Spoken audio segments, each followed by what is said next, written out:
It's all fun and games till someone gets shot. Welcome back to the channel, everyone. In this video today, we're going to be doing a recap of all of the information that was revealed at the Tekken Talk Season 2 special, and it was a lot. So I'm going to break it down as quickly as I can, as thoroughly as I can, and just give you guys everything to look forward to. But also keep in mind, this is part one. They will do another Tekken Talk that goes more in depth about specific character balancing for Season 2. Before we start off this conversation, first, subscribe to the channel, leave a like on the video, follow me on Twitch and Twitter. All of the links are below. But then two, the gameplay you're watching between Dragunov and Jin Kazama is on the Season 2 patch. So everyone pay very close attention to the properties of these attacks and how things are whiffing, missing, what type of follow-ups you get.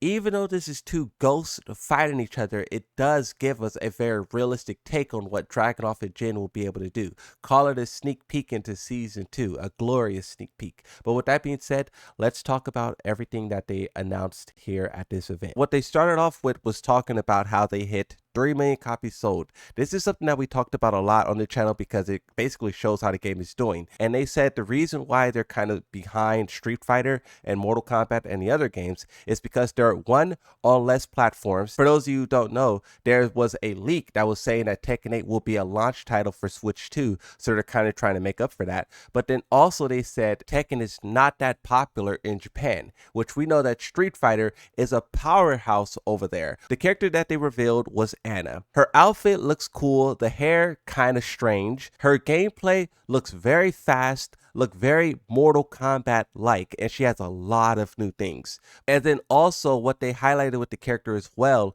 is that she uses her rocket launcher a lot because they wanted to make the character more unique.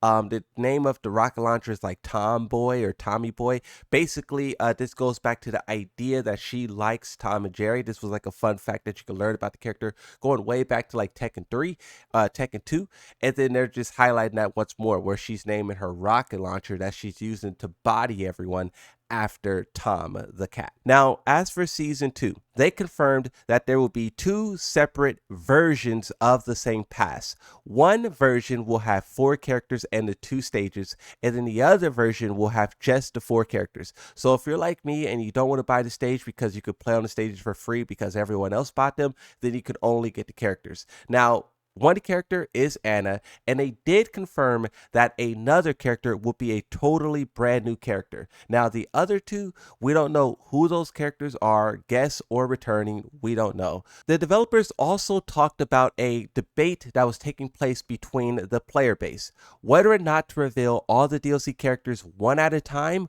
or all at once. And they said they would let Yasuda like do research and figure out if they should do all at once. But I did a poll pretty recently on the channel. There was like 14,000 votes, and it came down to a 51-49 split in favor of one at a time. Now, whether or not they will decide to reveal all at once, we'll have to find out eventually. But the fact that they were acknowledging this request from the players speaks to how open they are with communicating and also taking in our considerations, which is why it's important to speak up. If you see something you don't like it, speak up, and the developers probably will hear you, and they could make significant changes to that. Now, with that being the case, talk about Season 2 balance. A lot of people spoke about this all throughout Season 1, and the information they did share is 1. The official release for Season 2 will be April 1st. And no, that's not a joke. That's the official release, April 1st. And then they also highlighted how there will be 1,500 individual character changes for Season 2. Now, someone in the chat did the math, and 1,500 divided by 36 is 41 changes. So that's how many changes every character could get if those changes was distributed evenly across the roster. But we know that certain characters need nerfs more than others, so maybe a lot of those will fall on Jin, Yoshi, etc. We'll see. They also highlighted how with Season 1, one of the main problems was that every character did the same thing. They all activated heat and then went into heat mix-ups. This is something that they want to address. how they will address, they didn't really specify. Once again, we'll have to look at the part 2 to figure out. But the fact that they're highlighting that is good because that was how every character was played. Another bullet point, they also admitted that the heat was too offensive and it reduced a lot of your defensive abilities and options, and that's something that they want to take a look at as well. With that being said, here's an interesting change for heat that no one was expecting.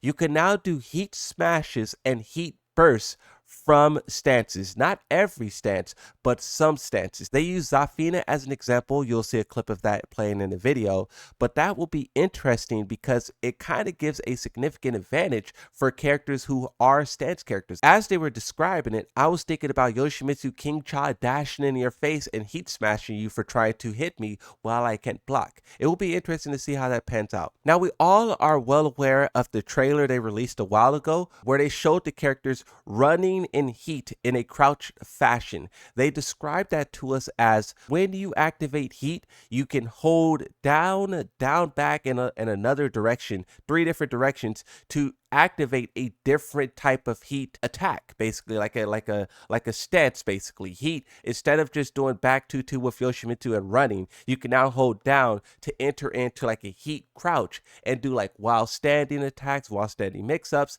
So it just gives you different ways of using heat. One thing they also addressed as well was the chip damage. Chip damage is nerfed in heat, but also on block. And they're specifically attacking the playstyle where someone chips you down over and over and over, and then they hit you with like a low poke to win. That should not be possible, or at least as done as often in Season 2. Another huge change is power crushes. A lot of power crushes in this game will no longer activate heat. Azazina is one, Nina is another, and there will probably be many other characters where their power crushes are just power crushes and does not have heat to push out of or heat to gain life from. That's a big change because a lot of people were talking about Victor and Azazina and those high tracking power crushes. But for characters this applies to, they're also giving them a different move that now activates heat because you're losing your power heat engager, so they'll give you a different move to make up for it that activates heat. Azazina is the example that they were showcasing. Another interesting point is control enhancements, and this is basically talking about movement. For players who are really good at Tekken, pay attention. One, they buff sidestepping from crouch. So when you are forced to crouch, it is now easier for you to sidestep out of that. Another thing is that they enable sidestepping with a pre-input functionality. So you can pre-input the sidestep. Really important. But then also they relax the input window at the start of the round. We know Kazuya players, they do down 4-2. We know Steve Fox players, they do over here. Now it's easier to input your attack at the start of the round. Now, as for ranked, they have a long list of changes as well. Tekken 8's rank system will now be skill-based matchmaking, and the rank distribution points overall will be changed. They said they highlighted how they wanted to make it competitive but fair, because a lot of people felt like they were getting robbed with the amount of points that they were gaining and losing. They want to focus on long-term engagement. So this is kind of highlights what Nee said about how rank is making people quit the game. They want to address that issue. They also want to mitigate the disparity in matchmaking. This is basically highlighting how sometimes you get matched up with someone who's too good or someone who's way too weak. They want to cut down on that. Now, they did confirm that a rank reset is happening. We'll talk more about that in a second. But another thing they highlighted is how Tekken Prowess matchmaking is gone. A lot of people had issues with this. I think it was a good addition for players who are high rank, but for low rank players, I have no clue how it affected them because I'm not there. But it's gone now. Now they will match players based on their highest ranking character. That's the #1 defining factor. But also, they said it's not the only factor. Now, they did add more options to rank as well, one of those being a function to choose to fight against people who are your same rank only. And they also added a rank restriction to player match, so your player matches can be more competitive or more relaxed. They also addressed the issue fighting stronger players and weaker players by altering how many points you gain or lose based on the rank difference. So if you fight someone who's way higher ranked than you, you will get more points for doing so. Now they talked about how you would lose points if you fight someone who's lower than you, but they didn't say how much or how punishing, but that's something to look out for. They also, this is a huge change, removed the consecutive loss penalty. If you lose 3 times, you take a huge loss. That's gone now. And they also added a win streak bonus. They changed it.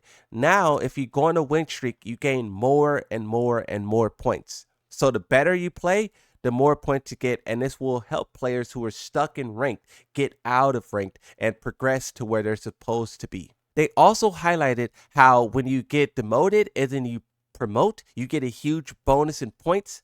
That is gone unless it's your first time reaching a rank. But if you go back and forth between like Fujin and like Flame Ruler or whatever the 2 ranks are, you will not get a big bonus. And they did that to decrease the idea that it's better to take a loss than it is to win the match. So now when you're on that line and you're holding there, you're going to have to actually fight back from that loss. Now, revisiting the topic of the rank reset, they are resetting the ranks, but not to beginner. But from the looks of it, they're resetting everyone roughly 5 ranks. And then they're also adding 8 new ranks above God of Destruction. This is an idea that was born with Street Fighter, and Tekken 8 is doing a version of it. Most players will never get it, will never achieve it, but it's cool that they added that feature because you got to keep in mind, the pro players, this is basically something for the pros. The pro players, they always whine and complain about the rank system and being like lack of motivation, being bored. So this 8 ranks above God of Destruction is something specifically for them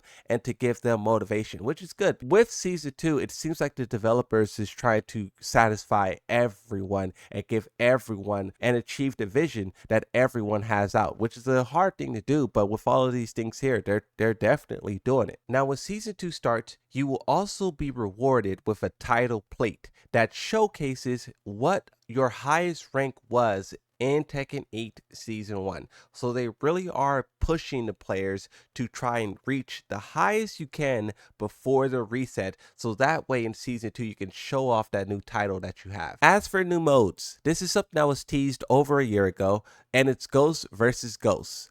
They're adding a new area in the Tekken Lounge right in the middle where you can pit your ghost against your friend's ghost. And you could give that ghost cues on whether or not to be more aggressive, balanced, or defensive. You can also rate your ghost's performance, but also while the match is going on, you can tell the ghost which attacks to do. Do the flash, spam the flash. You can tell the ghost what to do. Tekken 8 Season 2 is exactly what I expected them to deliver after a whole year of doing nothing.